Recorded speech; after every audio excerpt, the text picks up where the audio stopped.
Le plus grand tort qu'on a pu me faire dans l'église du Père Céleste,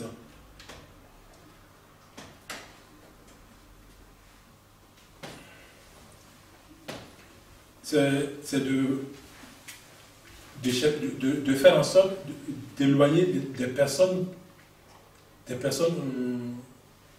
pour qui je travaille, pour qu'ils puissent déjà être délivrés et qu'on empêche de recevoir leur délivrance et qu'on fait partie après de l'église. Ça, ce sont des choses que j'ai souvent vécues sur les paroisses de France. Et surtout quand ce sont des jeunes femmes.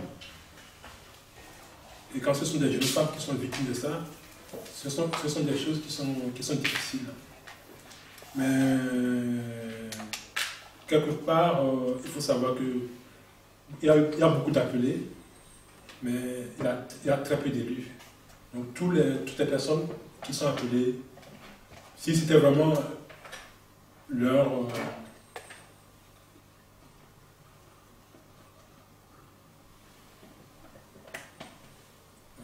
volonté, leur choix personnel de rester dans cette église, je pense que quelles que soient les tribulations que nous pouvons suivre, quelles que soient les persécutions que nous pouvons suivre, nous devons essayer de nous maintenir.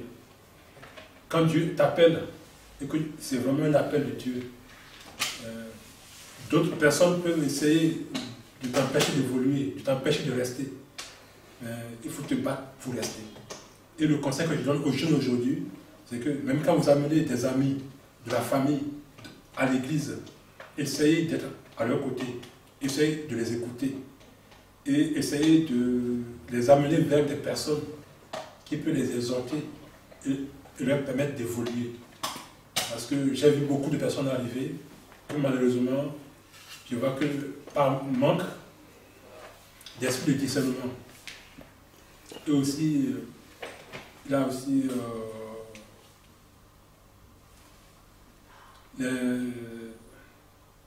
les mauvaises cérémonies et puis beaucoup de choses qui font que les gens après, ils se demandent si vraiment c'est une église.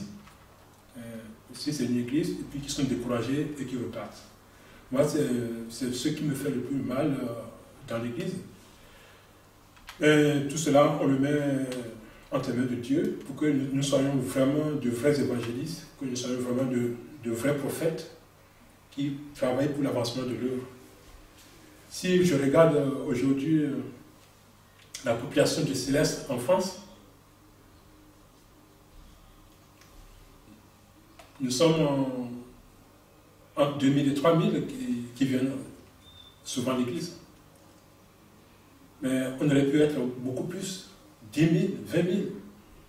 Et on n'aurait même pas eu de place pour mettre tous les fidèles qu'on a reçus, accueillis, baptisés. Le temps aura raison. Ne nous décourageons pas. Et continuons. Mais pour pouvoir quand même ne pas perdre beaucoup d'énergie, il faut qu'on se le dise que l'accueil, c'est important. Et puis, tous ceux qui viennent à l'église, fussent-elles être des femmes, des hommes, des enfants, il faut d'abord les aider à recevoir leur délivrance. Et que la foi, parce qu'après avoir croire en Dieu, parce qu'ils ont foi en Dieu, croire, mais il faut que la foi aussi vienne. Et avec la foi, la sanctification. Et la vraie conversion. Et beaucoup de personnes même qui sont anciennes dans l'église ne sont pas converties. Donc c'est tout cela qui fait que nous-mêmes qui accueillons de nouveau, nous avons encore un problème. Le problème c'est que si nous sommes toujours tout le temps en train de nous chercher, nous sommes encore toujours tout le temps en train de chercher encore des solutions à nos problèmes. Comment est-ce que nous allons pouvoir accueillir les autres et les aider? À un moment donné, j'ai compris pourquoi Christ a dit aux apôtres de tout laisser et de le suivre. Parce que si tu as encore des attachements dans le monde, tu ne peux pas vraiment faire l'œuvre de Dieu. Et c'est cela aujourd'hui, que dans l'Église, nous avons beaucoup de personnes qui veulent être chargées, grands devanciers, grands ceci, mais qui ont encore beaucoup d'attachements dans le monde et qui ont aussi encore beaucoup de convoitises de la chair. Et tout ça, ne sont pas compatibles avec l'œuvre d'un évangéliste. Nous n'avons pas beaucoup de vrais évangélistes dans l'église du Christ. Et nous nous battons aujourd'hui pour avoir beaucoup de vrais prophètes, beaucoup de vrais visionnaires. Et pour que les jeunes aussi puissent suivre. L'état de l'Église de France aujourd'hui est pitoyable. Moi, je dis ça parce qu'on a eu beaucoup de possibilités, beaucoup de jeunes qui sont venus, beaucoup de familles aussi qui sont venues. Et ceux qui sont restés, ce ne sont pas forcément ceux qui sont les meilleurs. Il m'a dit même des fois de dire que c'est les plus méchants qui sont restés, c'est les plus durs qui sont restés. Et nous devons faire en sorte que les enfants de Dieu reviennent dans l'Église de France. Et pour cela, il faut que les tendances s'arrêtent. Ça fait partie des obstacles. Il faudrait que nous ayons l'humilité de suivre les formations et de mettre en pratique les formations. Et que les formateurs aussi ciblent bien les formations. Par exemple, aujourd'hui, la commission des cultes et de la liturgie, après ces observations, peut préconiser les formations qu'il faut faire avec la commission de la formation pour qu'on puisse corriger les écarts. Ça, c'est un exemple. On peut aussi parler de la maîtrise de l'ordre du culte, des rituels, de cérémonies. Il y a encore beaucoup de différences qu'on observe. Et Papa Chafa aussi a mis en garde contre certaines choses que malheureusement on voit encore à certains endroits. Certains visionnaires qui donnent encore des messages que nous ne pouvons plus accepter désormais. C'est pour cela qu'aujourd'hui, la commission de Papa Lachini, qui est en fait un comité des visionnaires, le comité mondial des visionnaires, qui dans chaque pays a un comité national des visionnaires, nous allons commencer par identifier les visionnaires qui auront des cartes de membres. Et il y a des sessions de veillée avec formation, exhortation, encadrement des visionnaires. Il y a aussi des sessions avec les chefs de visionnaires et les chargés pour qu'on puisse écouter, surtout écouter, et adapter l'aide, le soutien qu'on peut leur apporter. L'Église de France a vraiment besoin de formation de visionnaires pour qu'on ait de bons visionnaires. On a beaucoup de personnes qui portent les sangs bleus, mais quand on va au culte de sanctification, on ne les voit pas. Quand on va au culte de veillée de visionnaires, on les évite, on ne les voit pas. Ça ne veut pas dire qu'ils ne se sanctifient pas, mais il faut ajouter aux jeunes à la sanctification du cœur. Il faut aussi ajouter les cultes de sanctification qui sont là aussi pour recevoir l'aide des anges qui sont dédiés à ces cultes. Et ce travail doit être pris au sérieux pour que l'Église de France puisse convaincre et permettre à beaucoup de fidèles qui souffrent d'être bien reçus et de recevoir la délivrance. Et ça, c'est une souffrance. C'est une souffrance qu'on a. Beaucoup de personnes aujourd'hui me disent, et Papa Jean-Luc Moi, je ne viens plus, hein. Je ne viens plus. Hein. J'ai dit oui. Je le vois dans la ville. J'ai dit oui, j'ai vu, je sais que tu ne viens plus. Mais pourquoi tu ne viens plus? Voilà. Après, tu écoutes les gens, tu vois qu'ils ont toujours quelque chose dans le cœur. Une souffrance. Parce que, c'est comme disait l'ancien Jésus-Christ, aujourd'hui, ce sont les méchants qui ne sont pas du royaume. Il ne faut pas que ce soit ça. L'Église n'est pas venue pour les méchants. Il faut que ceux qui sont dans l'Église et qui arrivent à rester, ce soient ceux qui montrent et qui donnent le bon modèle. Ah. Il y a beaucoup de commissions qui sont créées dans la constitution de l'Église. Et cette commission se trouve au sein du comité national. Après, il y a des déclinaisons au niveau des régions, des sous-régions. Et puis, à chaque fois, il y a des commissions, des sous-commissions, et puis aussi beaucoup de personnes qui occupent des postes. Ce travail doit être surveillé aussi par les chefs de région, les chefs de diocèse, et aussi les responsables mondiaux de cette commission, qui souvent sont des pasteurs. Bon, maintenant, moi, je sais que en France, on a des commissions qui travaillent.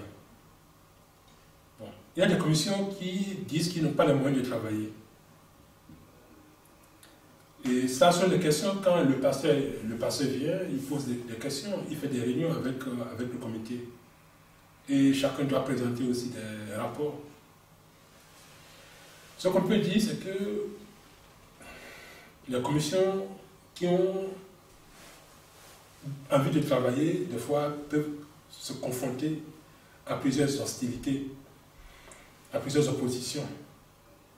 Et quand on veut aussi trop en faire, aujourd'hui, avec les tendances de l'Église, avec les divisions, les gens n'ont plus de respect. On dit, bon, si le diocèse du Bénin ne veut me forcer à faire ci, moi je vais ailleurs. Et ce comportement-là se trouve aussi au niveau des fidèles, au niveau des anciens, au niveau des grades. Parce que cette division qui est dans l'Église, c'est l'œuvre de Satan pour semer et entretenir l'ivraie de la rébellion. C'est pour ça que les commissions aussi n'arrivent pas à travailler. Parce qu'il y a des commissions qui se mettent au travail et ils sortent à beaucoup d'hostilité. Mais il faut qu'ils aient aussi la franchise, le courage de mettre cela dans leur rapport. Lors des réunions avec le pasteur et les responsables mondiaux, pour que cela puisse être traité.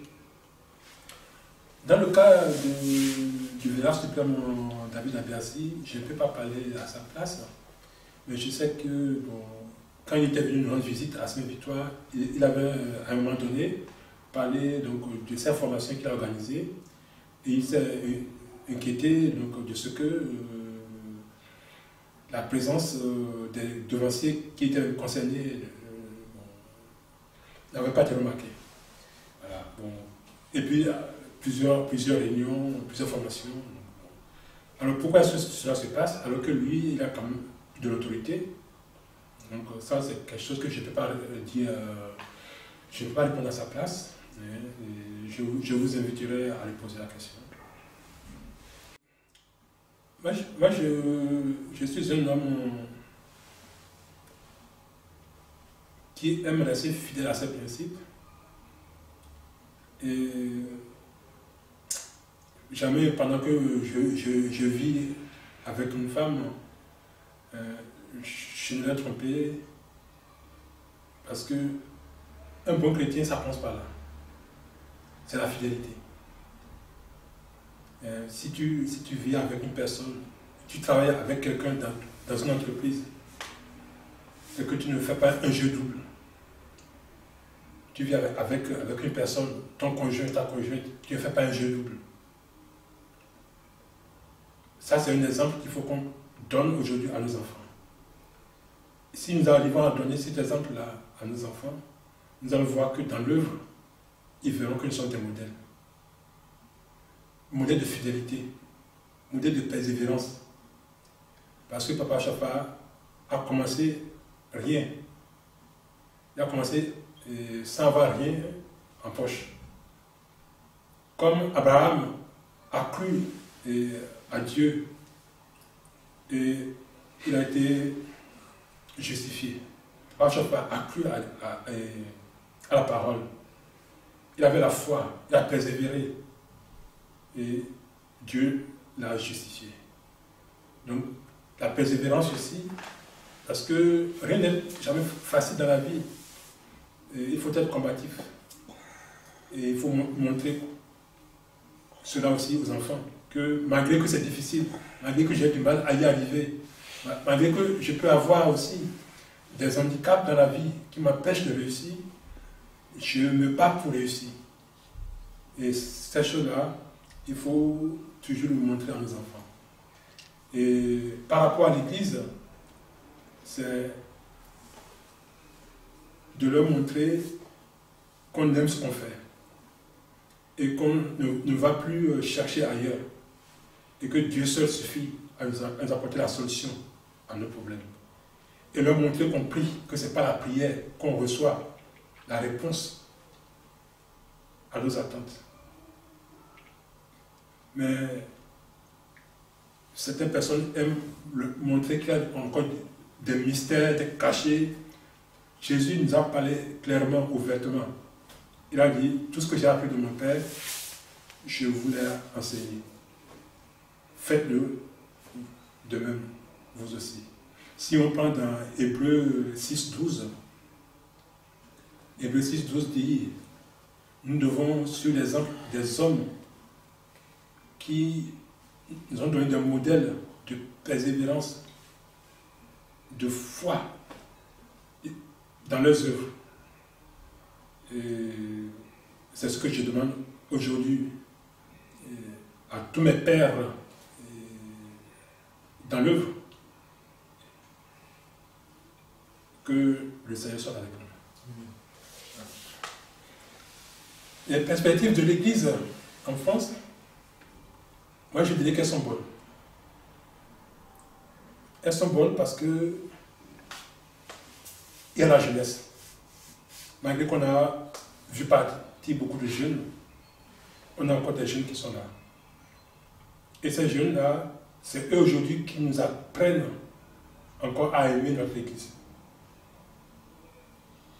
Et moi je pense que dans 5-10 ans, on aura encore plus de fidèles. Et que l'Église se serait réconciliée. Tout au moins au niveau de la France, on peut aller prier sur n'importe quelle paroisse sans qu'on soit vu comme celui-là, il vient du côté de Imeko, il vient du côté du siège suprême, ou il vient d'une tendance. Ma prière, c'est que d'ici 5 ans, qu'il n'y ait plus de tendance. Et ça, c'est ma vision que j'ai eue, et que j'ai vu Papa Shafa quand je l'ai eu en vision, et qu'il était debout à côté de moi, et qu'il me parlait. Et ce qu'il attend de nous, c'est que nous œuvrons pour l'unité de l'Église. Et c'est ce qu'il m'a fait comprendre dans la vision, et c'est ce qu'il a souhaité que je transmette aux jeunes.